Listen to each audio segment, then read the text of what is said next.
welcome back to the Adjunct's Kitchen. We make affordable, easy to repair, and delicious meals for you part-time cooks and for your full-time eaters. My name is Chad Seared, and today we have a very extra special treat for seafood lovers, the Adjunct's Kitchen-owned pan-seared crab cakes. The must-haves for this dish are crab meat. I'm using Backfin. Then egg, breadcrumbs, extra virgin olive oil, and salt and pepper. Optionals are green onion and red pepper. Cooking steps for this dish are to prep and mix your ingredients. Then form the patties. Heat and oil the pan and then saute the patties. Flip them, and then plate and serve. For the prep for this dish, we only really need the green onions and the red peppers. So for the green onions, cut the ends off and chop them into fine pieces. For the red peppers, we're going to want a pretty fine dice, which can be done like this. Once we have the onions and peppers in the bowl, we're going to add the other ingredients.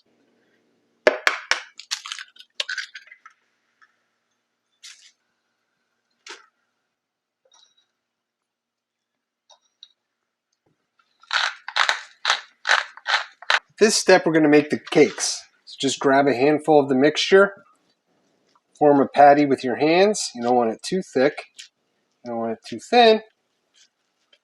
Like this, just right. The crab cakes, I like a nice pan with high sides to prevent splashing. Get it up to medium-high heat and then add some olive oil. Once your pan and oil are up to temp, it's time to add the crab cakes. Add them carefully to avoid splashing. After a minute or so, push them around a little to avoid sticking. After about 4 minutes or so, take a peek. The other side, it's looking brown. That's good. That means it's time to flip. If you don't see any oil in the pan, feel free to add a little bit more. And then gently toss them around. After another 3 minutes or so, these guys are done. So turn off the heat.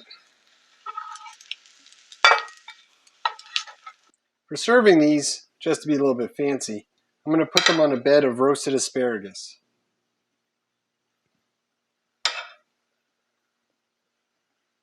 And I'm going to put a little strawberry creme fraiche right on top.